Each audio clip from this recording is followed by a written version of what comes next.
Yeah, this is a movie I've wanted to talk about for a while. I've wanted to do this video for a couple of years now, and I know this is one of those videos that I'll never feel ready to do.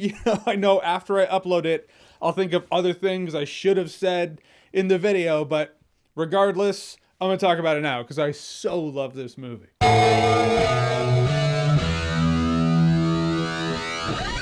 Bram Stoker's Dracula. So Bram Stoker's Dracula came out in 1992, directed by Francis Ford Coppola, stars Gary Oldman, Keanu Reeves, Winona Ryder, and this might very well be Gary Oldman's best performance or best role. There's definitely an argument to be made there. I mean, granted, picking Gary Oldman's best performance among his catalog of performances is kind of like picking the best dish at a 3 Michelin star award-winning fine dining establishment. But man, he crushes it as Dracula, and I'm already getting ahead of myself in this video. So the plot of Bram Stoker's Dracula is the story of Dracula. Dracula lives in his castle. He's just known to be this eccentric count. So Keanu Reeves' character, Jonathan Harker, goes up there and Dracula just kind of keeps him there because Dracula falls in love with his fiancée, played by Winona Ryder. So it's a love story. It's a gothic romance. Maybe more apt to review this in February for Valentine's Day. It's great because it's a good Dracula story. You know, the movie never lets you forget that you're dealing with Dracula. And I love the effects they do to remind you that this dude is just evil. I mean, he didn't start out as evil, and that's also a thing that the movie does that I really appreciate. It shows why he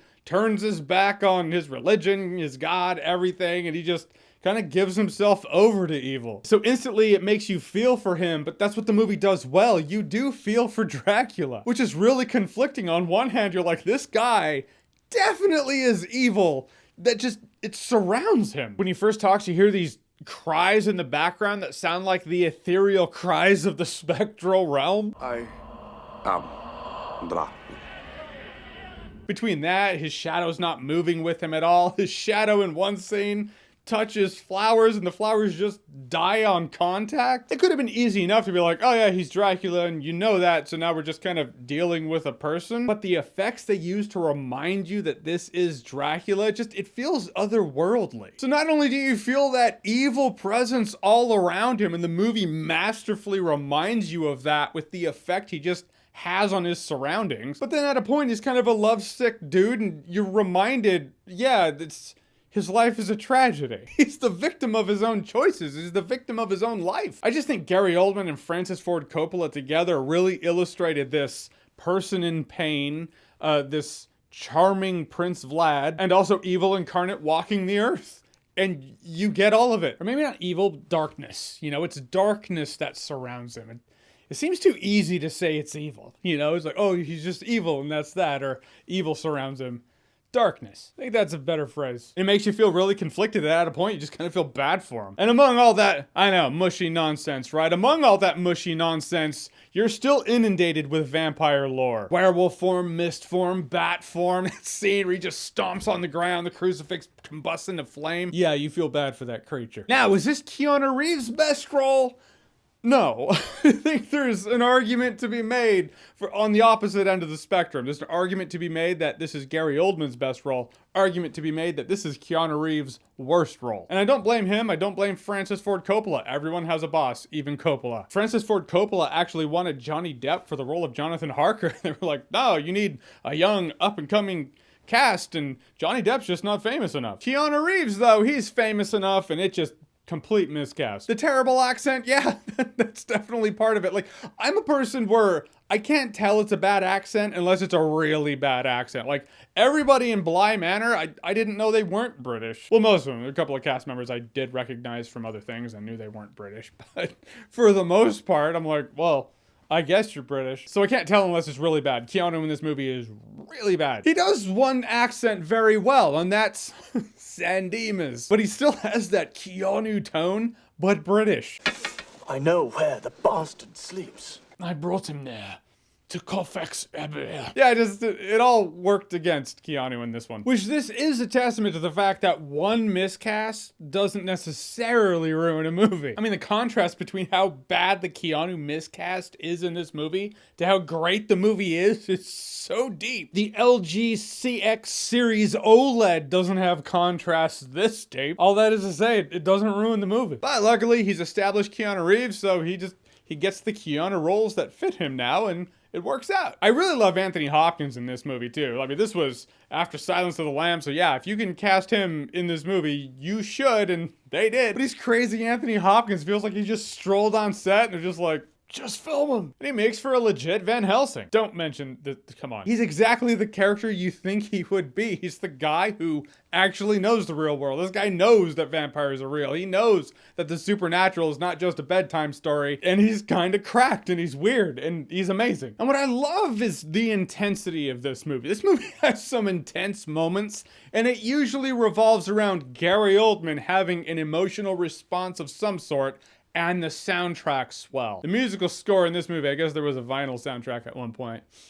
I hope they re-released that. But man, that gothic swell of emotion with Gary Oldman giving us whatever he's giving us in that moment. Whether he's melting down in the beginning, renouncing God and becoming Dracula, or my personal favorite, that laugh. It's the laugh he delivers in this movie is the most sinister, villainous laugh since Vincent Price in Thriller. Seriously, if 2020 had a laugh, it would be this laugh.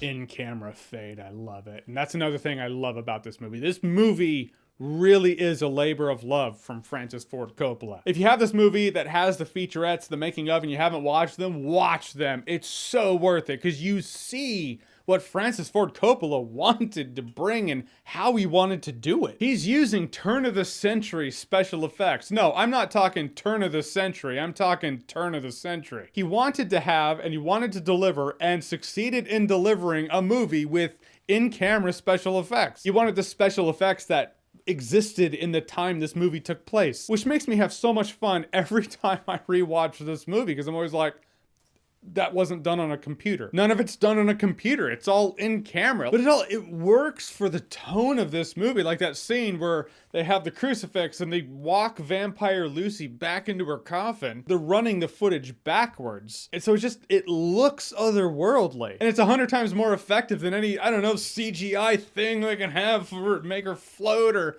however they would do it here in 2020. One of the most effective is the shadow on the wall. Like the first time I saw this movie back in the 90s, the coolest thing was the fact that his shadow was moving differently than him. And to know that that's not done on a computer. There's a person, behind this wall and there's a light shining on him and he's dressed like him and he's just moving differently. Just kind of shows that you don't need a lot of computers to make a compelling Dracula movie. It may look old to some people, but it's old in the way the Sistine Chapel's old. It's like, yeah, you could be like, oh, it looks old, but that's not the reaction you get when you watch it. You're just in awe. It's like him making the call to have the special effects in this time capsule, for me, is one of the things that makes this movie timeless. And it's not just that, like, he went old school with this one. He took the cast and they all went up to Coppola, so they're throwing back wine, good on them. And he'd be like, all right, you're all supposed to be friends in the movie, so hang out and get to know each other. They did improv games. Some of the cast members were like, it seems cheesy when you're doing it, but it does build rapport. Bram Stoker's Dracula is a very special movie to me in terms of my perception of cinema. It's the movie that made it click with me when people appreciate a movie just on the artistic level. And I was always like, yeah, but is it good? Do you like it or do you just like how it was made? I see how the movie as an art piece in terms of production and execution and the conscious decisions made to make this thing a certain way. I can see how that can click with people and that's what they appreciate a movie for, and sometimes that's all they need to appreciate a movie. But that's not to say all I like about this movie is how it was made. I appreciate that. The in-camera special effects and the techniques he used to, those old school film techniques where it's like, all right, let's all hang out, which never really happens when someone's making a movie anymore. But it turns out I love this movie. In terms of gothic romance, it's probably my favorite. It's a great Dracula story with a lot of great Dracula vampire lore, and it uses a lot of visuals to illustrate the power and the darkness of Dracula, and I just love that. But also Gary Oldman as Dracula is amazing. I loved this movie when I first saw it back, and I think it was 1995. I think it came on primetime television, and I saw it, and I was just hooked ever since. Bram Stoker's Dracula, in my book, is awesome-tacular.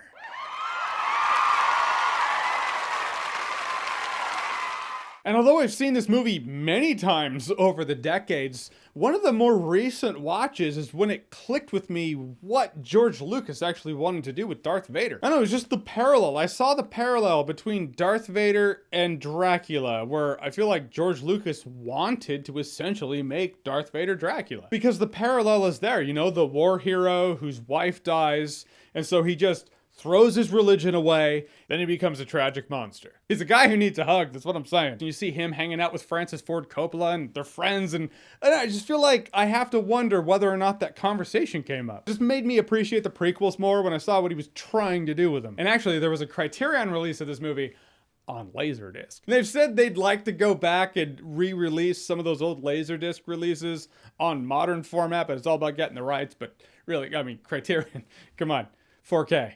Let's get there. All right, that's my love for Bram Stoker's Dracula. All right, so Bram Stoker's Dracula. Have you seen it? What did you think about it? Whatever you thought, comment below, let me know. And as always, if you like what you've seen here and you want to see more, click right here to see more.